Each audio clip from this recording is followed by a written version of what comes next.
So good morning, everybody. Today is Wednesday, April 22nd. This is the morning session for horticulture, and I want to welcome everybody in today. Hope everything's going well for everyone. As a reminder, this webinar is being recorded and will be uploaded to the Penn State Teach Ag YouTube channel later today. And our general purpose for these meetings, or webinars, I should say, is for folks to share questions, concerns, wins, fails, anything that they think might be helpful to the group. And this morning, we are going to get things started off with Heather Drazel. She is one of Longwood Gardens education specialists, and I'm going to turn it over to Heather. Thanks. So hi, everybody. My name is Heather. I'm the Director of School and Youth at Longwood Gardens. I used to teach ag at Garden Spot High School in Lancaster County. So it's kind of how I still have a connection in with everybody. So it's good to virtually see all of you. So what I wanted to do today was just share a couple of resources that we are starting to mobilize and get on our website that might be helpful to you all. So we'll see how crafty I am, but I'm going to try to share my screen. Let's see. Can everyone see that Word document? Mm-hmm. Okay, cool, fabulous. So our website has, because the gardens are closed right now and we are all working from home just like everyone else, we have focused on a new movement that we're calling Our Gardens Your Home. So on our website, things are looking a little bit differently. So they have broken it out into 3 categories that they're calling Look and Breathe, Listen and Explore, and Learn and Discover. So the Look and Breathe, and I'll just kind of click on these. And then I told Bethany I would also share these so you guys have the links then as well. So the Look and Breathe portion of the website is kind of just a focus on kind of pictures and video highlights of the garden for people who are missing their chance to walk around. They have some stuff about, meeting some of our instructors. Right now they have kind of a floral design focus a little bit with some fun videos. This part of the website also focuses on blog postings. So exploring our seasonal beauty, and then a few blog posts on like starting a cut flower garden at home or preparing, for the future. So those of you who have been to Longwood before, you know that this picture is kind of drastic because normally you would see plants in between and all down the aisles, but because we're down on staffing, there's not a ton of plants, and we're just kind of keeping the important plants and the bare minimum alive so that we're ready to go once the gardens are open again. Hey, Heather.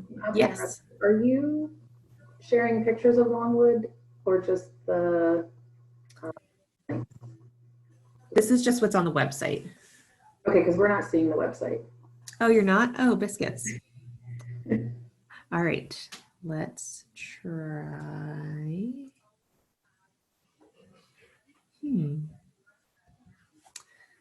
Here I was like, oh yeah, I did the screen share. This is great. We're seeing your. You still seeing my Word document? All right. Okay, well, I don't know how to make it go to the website, but so I'll just talk about it instead. Sorry about that. You want me to pull up my website? Would that be helpful? You can, or I can just talk through it too. It's not a big deal. Yeah, I don't know how to make it switch from one to the other. Oh, maybe this? Ah, can you see the website now? Yep. Ah, yay, all right. So much like everybody, I'm also on the Zoom learning curve, even when it comes to the whole screen share part. So this is the Look and Breathe part of the website. So I know I talked a bit about it, so I'll just kind of scroll through it a little bit to show you some of the stuff. So there'll be some videos posted on here, a chance to explore the seasonal beauty at Longwood and what it would look like if you were able to visit. There's also a section on reading, which is a bunch of blog posts done by some of our gardening staff and some of our research staff and other Hort staff. They kind of are doing a little bit of a garden spotlight. So we're digging into our, photo and video archives to showing what, in this case, this is what spring looked like in 2018. Because there's no one in the gardens right now and we're at a skeleton staff taking care of plants, unfortunately. It's not quite as beautiful right now as it normally would be. But so this one's just a spot if you're feeling a little overwhelmed and you need a little reprieve and a little stress relief. This is some great pictures to look at. The part that might be helpful for you all is the Listen, Explore, and Learn and Discover. So in the Listen and Explore tab, they have got some performing arts things posted, so some concerts. They have an Explore tab, which links out to Seed Your Future, which if you haven't heard of that or been on their website, they have a lot of really great resources for teachers. So there is a whole educators tab in here. There's a part for educator grants. There's a whole section for students on Hort careers, where to study, how to get scholarships, internships, all that fun stuff. So it links you right to this part for careers. So they have a huge list of horticulturally related careers on here. And the cool part about this section is, I'll just do plant breeder, for instance.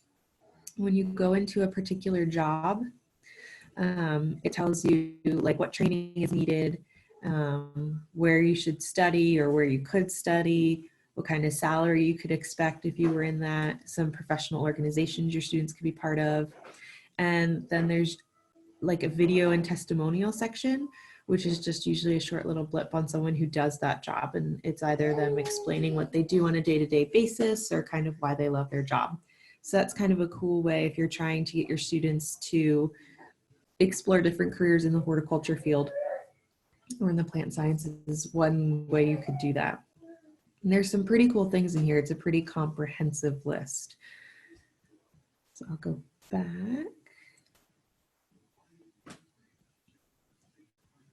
So that's on this tab, the Listen and Explore tab. It also has things like the Longwood organ, but there are some cool podcasts as well that your students could tap into, and they can hear from some of our horticulture staff on, what they do in Longwood or the sections they take care of or cool experiments or something like that that's going on. They also right now have Monty Don, who's a very fun guy. He came to Longwood and did some filming on our garden as well. So there's some experiential things. And then we also have our Learn and Discover tab, which is where most of the stuff that my team and I are working on is housed. So right now they have a little bit on floral design with orchids.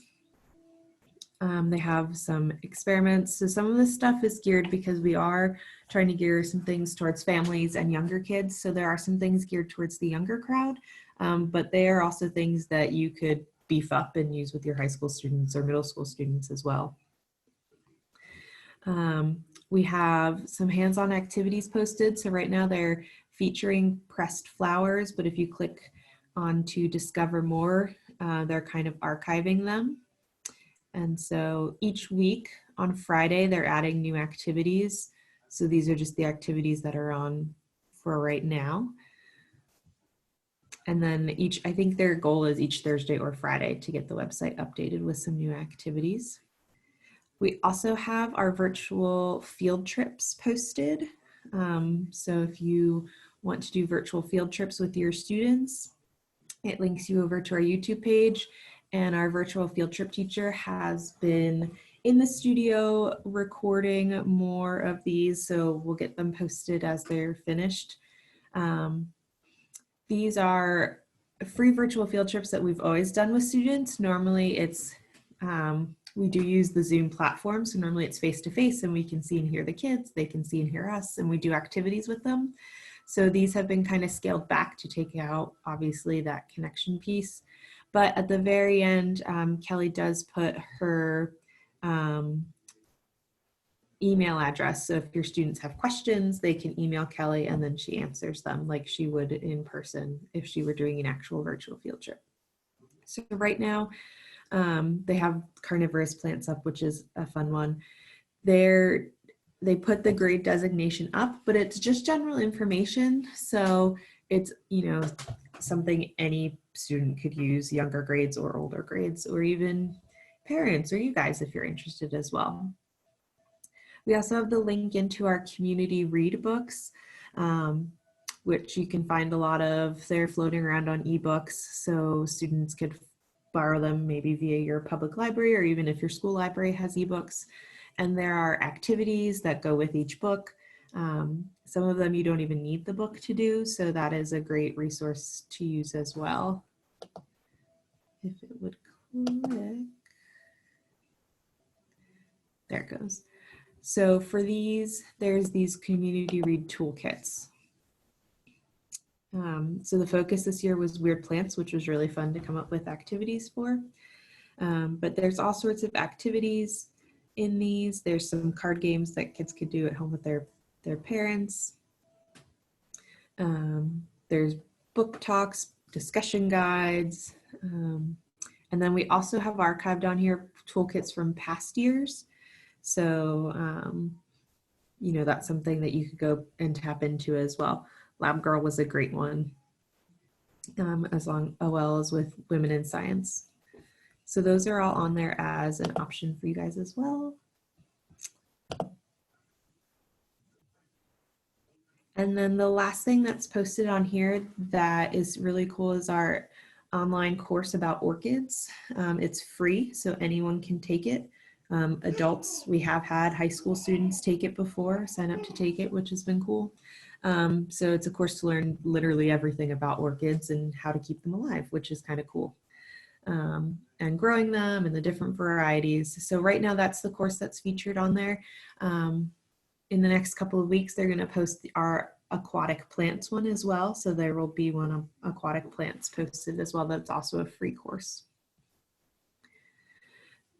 So that is what we've got on our website. I'm going to come back to the Word document. So like I said, I'll send these to Bethany so she can send the links out to you guys. Along with the Seed Your Future website, which I showed you, they have two other kind of microsites that they work with. We Are Bloom has a lot of postings on horticulture careers, little videos, 2 to 3 minute little YouTube videos, snippets for Instagram, that kind of stuff. And then Scholastic also has, it's geared towards middle school students, but they also have lessons and activities posted on the Scholastic website as well. So those are the resources we've got going and we've got up right now. Like I said, every week we are working on adding more, so there'll be more options for you guys as well. And then some things we are looking at transitioning and starting to work on, and you guys are a captive audience, so I thought I'd ask you while I had your attention too, is we were talking, normally we would have a suite of teacher professional development events that we offer in the spring, summer, and fall. Obviously, we're not offering any of those again until all of our programming has been canceled until October of this year, if not longer, depending on how things go. So we were going to move some of our teacher professional development courses online. I'm not sure if that's something as teachers that you guys are interested in or not. And we were also looking at kind of starting to create some online courses specifically for high school students. So I don't know if that's something any of you are interested in or not. I'm going to, there we go. Ooh, there's a chat. There we go. Heather, I really like that idea of being from somewhere that's farther away, because obviously it would be very challenging for me teaching from Tioga County to attend a professional development or ever have my students take a course in person. We did make our first trip to the garden last year, but it was an intense drive to get there. So I like that idea. Cool, great. And Katie had asked, how long does it take to do the course? Which, the orchids course online, Katie? That course, or, yes. So it's self-paced, so you can do it as quickly or as slowly as you want to. It's broken into different modules, so you can do some of them, you can do all of them, you can do just watch the videos. You do get, I think if I remember correctly, you do get a little like certificate of completion at the end if you do. There's like a final kind of quiz that you can take.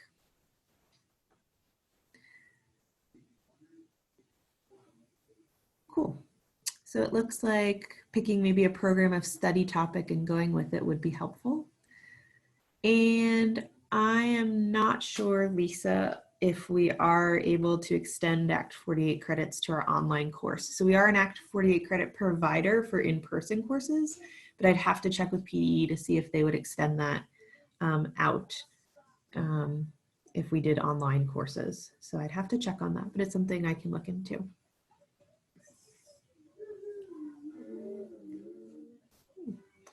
Well, if anyone has any other questions, any topics you'd like to see for online teacher PD or for online courses for your students, Bethany has my email address as well, so she will send that out. You guys can feel free to email me. Thanks so much for having me this morning. It was good to see and hear from everybody. Yes, Heather, thank you so much for sharing all that with us. We'll include Heather's email as well as the paper that, or the doc that she shared out after the webinar. Any questions for Heather? Great. Okay. Well, thank you very much for having me. See you later. You're welcome to stay on, Heather, if you like, or. I think it's just about nap time here shortly, so but thank you. We'll see you this afternoon then. Yep, sounds good. Bye. Bye-bye. Okay, folks, and we definitely had some folks join us while Heather was sharing about Longwood. And just as a quick reminder, we are recording this session for those of you who joined us late. And so now we are into kind of the open piece of our webinar. Does anybody have any things, questions, concerns, wins, fails that they would love to share with the group, get feedback on, or just share?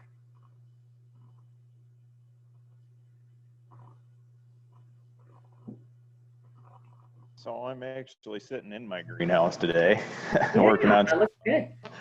I was just gonna ask if anybody happened to have an aquaponic system, sort of like we have. We have one of the aquaponic systems from Intag, and I was wondering if anybody might have an idea of plants that I could put in the grow bed, or actually in the floating bed that might survive for a little while here to take up some of the nutrients from the fish. I didn't know if anybody had any ideas for that, just types of plants maybe that I could stick in it for a while.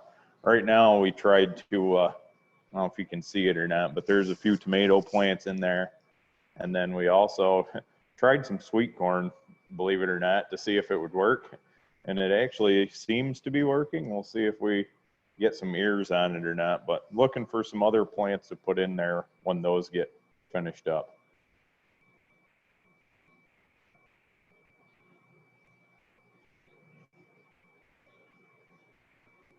Hi there, can you hear me? Is Yeah. that okay? All right. Yeah, we have a small one from Intag, not quite like that. Just from my understanding, even just to take up the nutrients, you know, your heavy feeders, or that's kind of like how ours are. Our tomatoes are growing up, you know, clear into the, you know, the rafters of the greenhouse. But for the float beds, any of your lettuces and all of your greens, and I know that they're cool season crops, but since they're shallow feeders, any with your shallow, you know, your fibrous root systems work well in there. It doesn't matter, right? Because they're not going to go to market, right? We just need to absorb. So that's kind of what we're doing in ours. And it's something coming in every other day, right? Or whatever you, however you come in. I don't know. Do you have an automatic feeder for your fish, or how often do you feed them? We feed them once a day. I don't have an automatic feeder yet. Our students were actually building one, and it's inside the school that we can't get to. So I'm still coming every day. You're allowed to work in your greenhouse though. Yeah, I can come because it's not connected to the building. It's outside of the building. Yeah, so ours is kind of connected. One side is connected. It's one side of our wall is a brick wall, and I'm allowed to go in, and I'm trying just to move plants, you know, call kids, hey, your setup time is 10 o'clock, get everything that you want from your project, or else it's, you know, so scheduling to get rid of the plants is really something this year, because we can't have anybody come to the campus site because the administration doesn't want any liability in case they would be ill. Certainly, you know, the school doesn't want any kind of, so nobody can come, so except for me.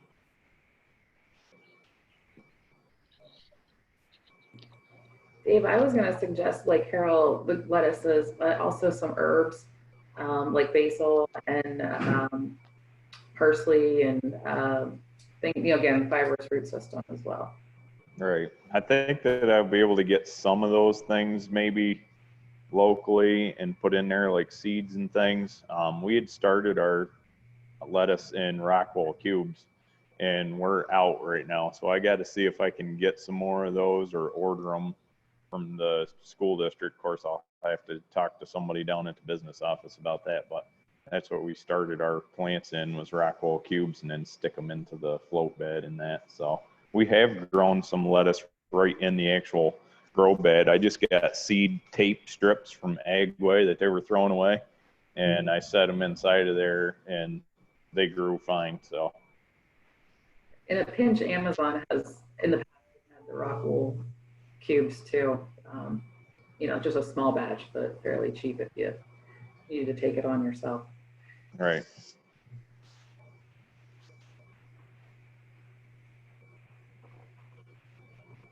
Anybody have other things to contribute to Dave, or we can also move on to a new topic too?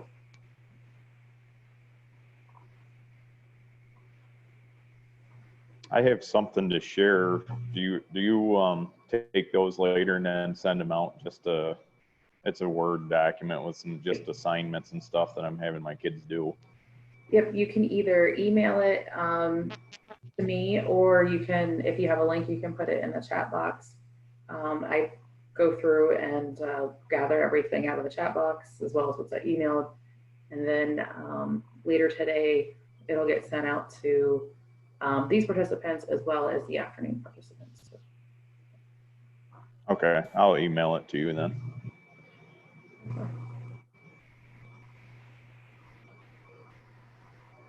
Do you want to quickly give an overview of what it is, or? Oh, I can. I actually got it from another teacher. It came from Quinn Martin, or she used to be Quinn Cashel down in Maryland there. She sent it up, and then I just modified it to fit what we kind of do here. But there was, they have to complete 25 points a week on any project. There's a list of, I think, 8 or 9 different things that they can do that's worth different amounts of points, and they have to complete 25 points per week. So one of them that I added was like create your own raised garden bed out of whatever kind of material you might have at home, and I just put some pictures of examples on it. There's one that's like write a children's story that has to include like 15 different illustrations or photos about a topic that we covered in horticulture this year. There's several others too that could be on there, but it's just something different that they don't really have to have a lot of resources at home to do. Some of them are even like really simple, create a meal with your parents or with an adult and record what you had and that kind of stuff. So pretty simple things. I just didn't want to, our kids, I think, are pretty well stressed out enough trying to catch up with all the other work that they're trying to do at school here. So something that's kind of fun, but yet they can still get credit for. So yeah, the activity grids seem to be the win right now in most schools. So cool. Looking forward to seeing that. We have a question on here from Carol. Did anyone get a Farm Bill grant who has to cancel their projects due to POs?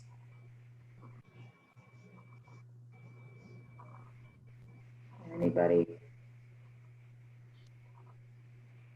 No.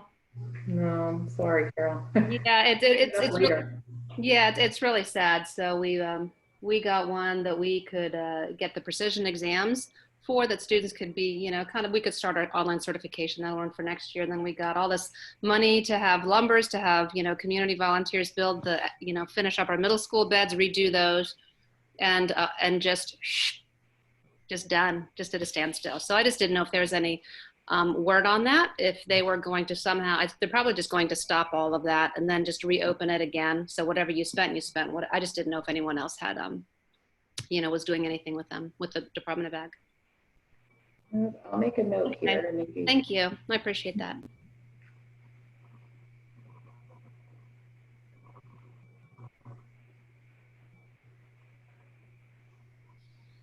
Okay, any other folks?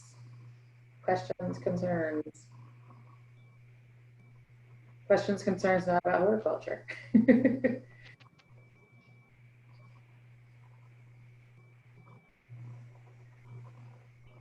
Well, So, hi, I'm sorry, I was slow to unmute myself. go for it.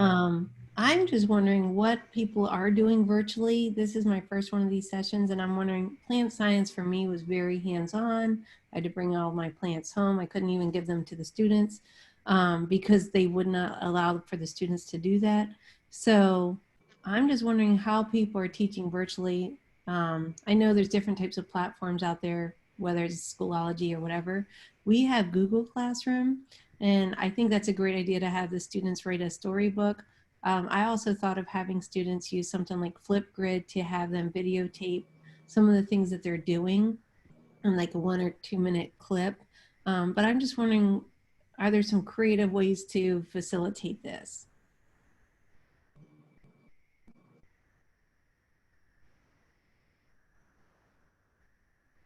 I just tried doing the, like I said, that document that I had there. And then also I do a Zoom meeting every other week with my class.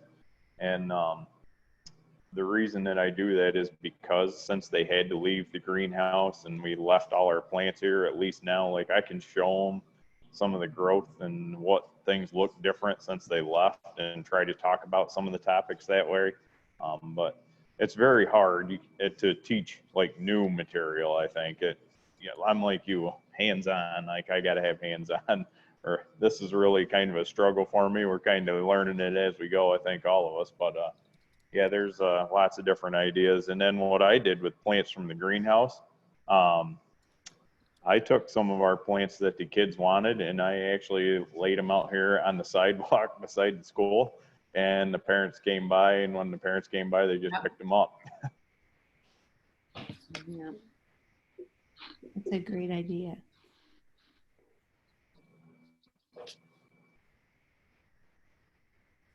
Our school district is doing a lot more with engagement. They want the students to be involved in learning, but they don't want us to do tons of like worksheets.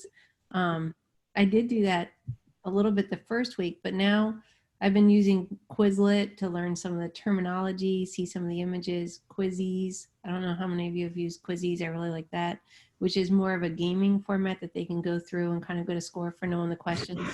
And it allowed me to do it as a homework, so they actually get a grade. But I think using some of those online resources is going to be helpful. So I'm going to try a Flipgrid, which is where they can do the video and see what kids show me that they're learning about being out in plants. I've also encouraged them to do a nature walk to see if they could find examples of plants in a landscape around their yard and kind of watch that grow as well. I don't know what your thoughts are, but those are some of the things I'm trying to do.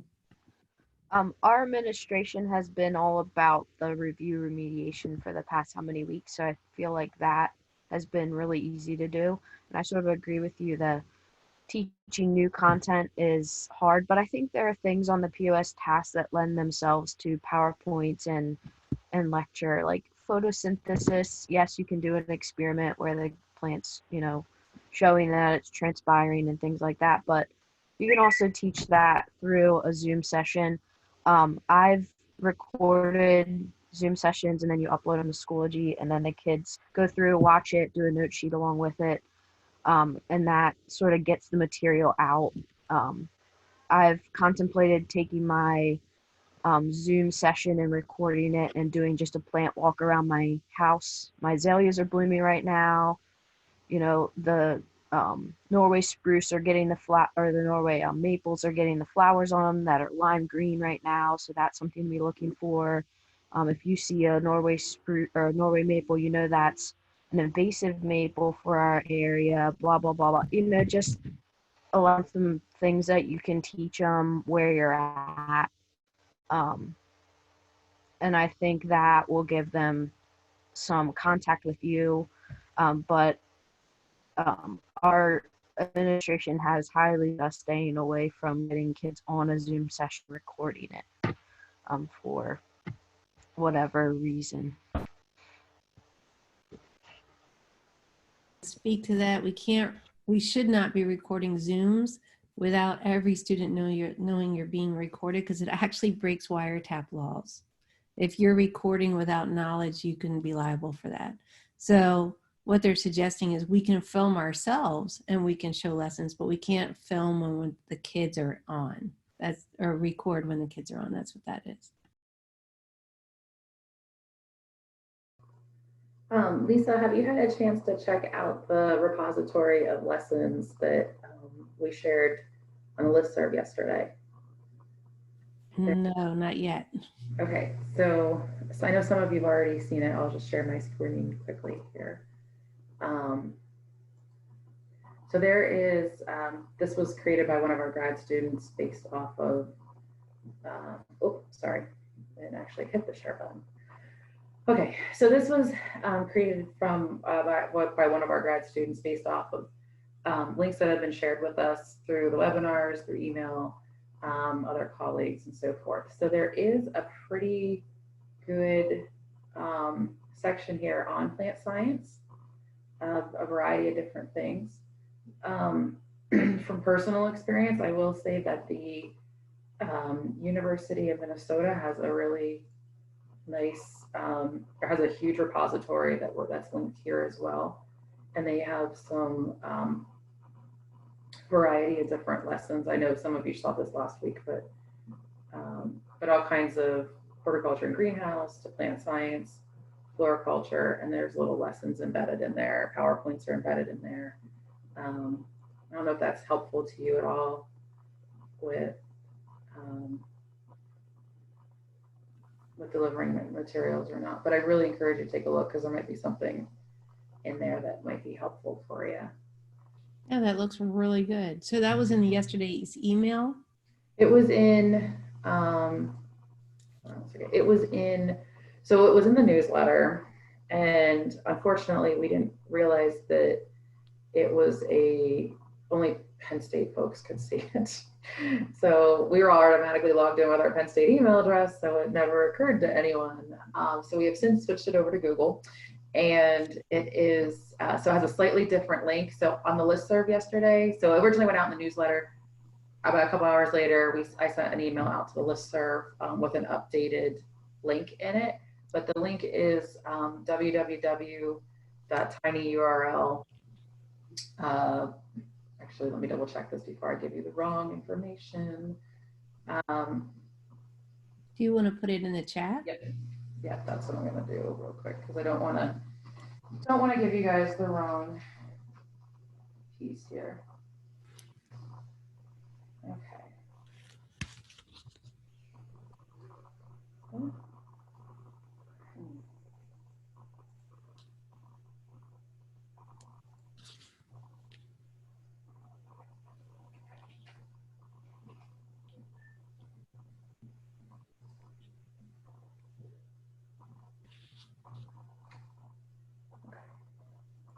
Not letting me copy and paste.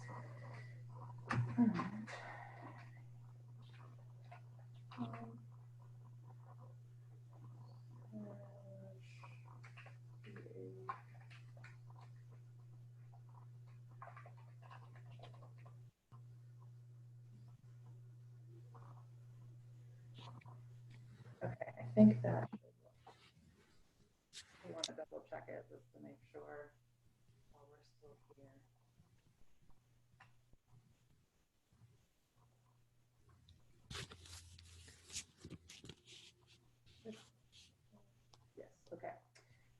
Yep, so there's all kinds, and got all different subject areas too, so not just horticulture.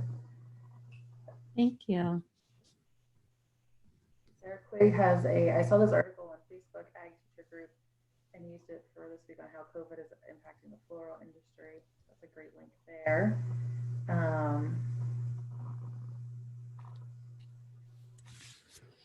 Amy mentions that you can see that on the Zoom link that it's being recorded. So if you look at the top left-hand corner of your screen, you can see that it says that it's being recorded, if that's helpful to anybody to get around the wiretapping laws, which is why I have to keep telling you all when people join on that we're being recorded. So anybody else have questions or things to share? Hey Beth, that Yeah. tiny URL you sent is not working. It takes Awesome. me to the URL Thank you. website and says unavailable. Okay, hold on. Let me let's try again here.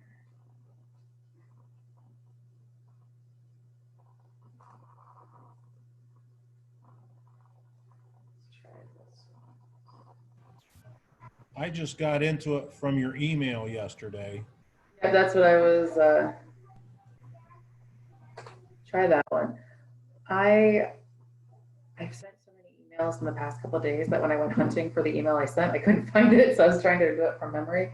Try that, see if that will if that one will let you. If not, I can re-forward you guys the link. I will re-forward you. Good? Okay, awesome. Thank you. While we're on the topic of Zoom meetings, we need to keep in mind that we are mandated reporters.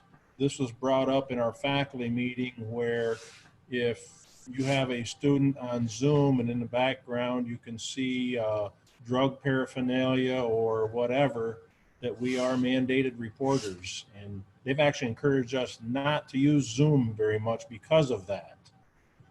So we don't get ourselves in that situation. I'll be honest, I worry every time you can hear my son in the background. He's a screamer. And so I'm always afraid that people are going to hear him screaming and think that we're doing terrible things to him. So I understand.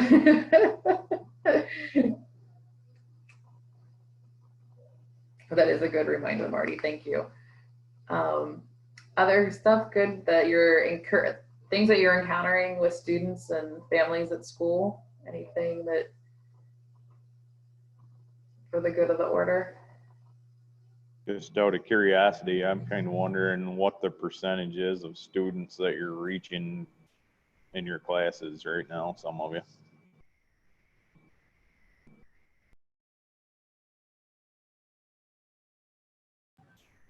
I'm using Google Classroom, and about 60% of my kids have signed in. The rest of them either haven't signed in or are getting packets to take home. And of those 60% that have signed in, I've got about 50% of that have actually done the work.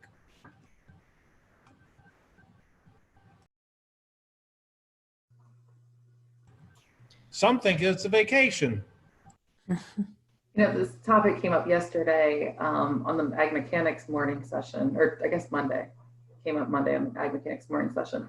And Diana Jarema was saying relatively the same thing, that she was seeing between like about 75% of her students, which I see Katie Ray has theirs too.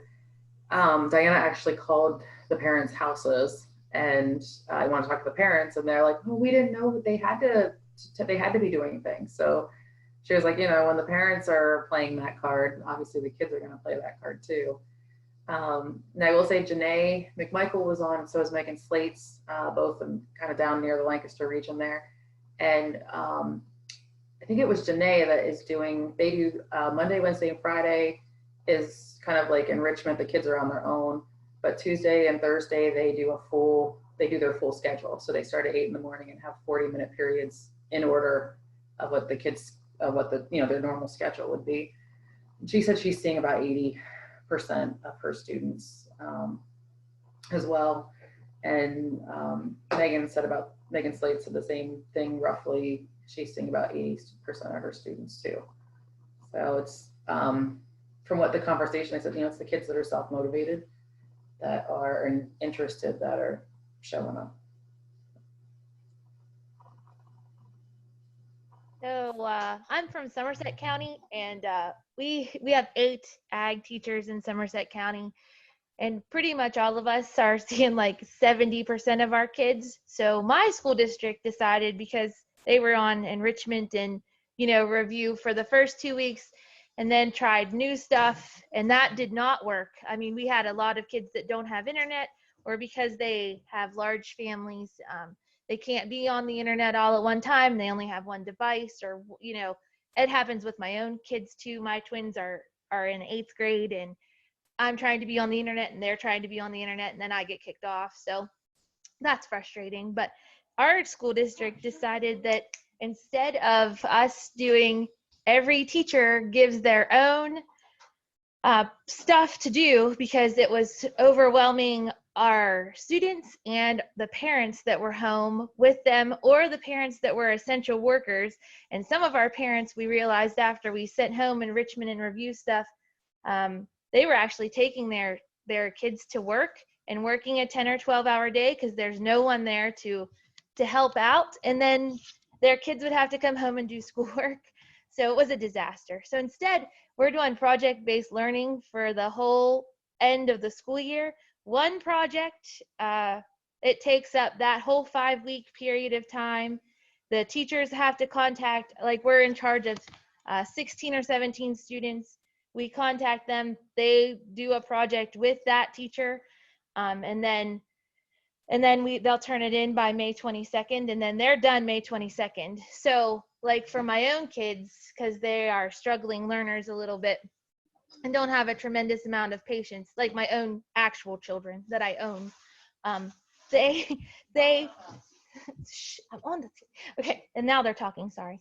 So they that helps them out a lot, because I can't keep them focused and myself focused at the same time, because we all have ADHD here. So that has helped out a lot. Now I have, like, of the 17 students that I have and I'm in charge of, I have gotten a hold of 16 of them. So yay me. But I think we're having a little bit more success with just one project, and then everybody does it, and it has to encompass everything: math, science, reading, all of those, well, English, I guess, all of those things. And the other thing is, a lot of, like, we're a small school, so we have about 800 students, between 700 and 800 students, K to 12. In my FFA program, I'm the only teacher in the FFA program. I have 114 FFA members, so I see a tremendous number of the high school students. A lot of those kids decided that they were going to sort of use their SAE projects as their projects for this, which is great, because then, you know, some of those teachers that think FFA is just, you know, a crap show know that it's not. So that's what we're doing.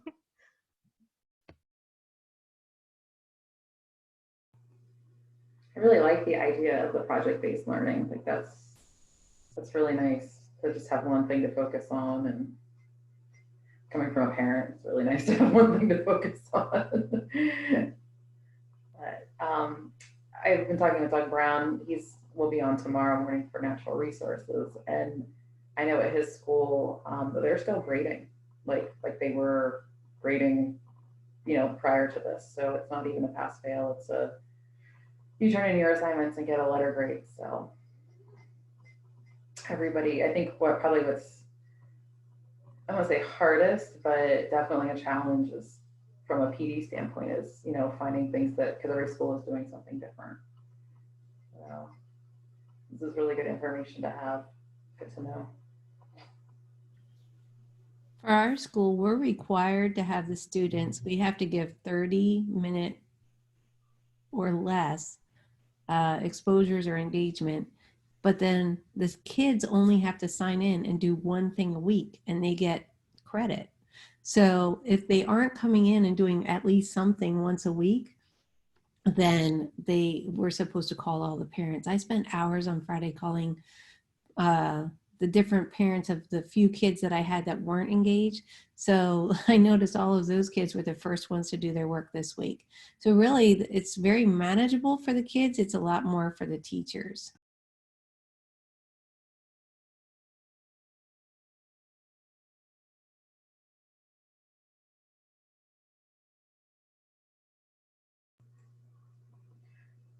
Okay, folks, we have just shy of, or a little bit more than 10 minutes left in our session.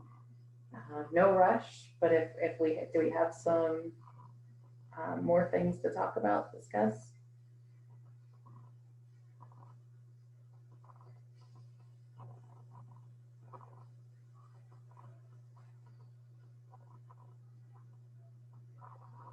Well,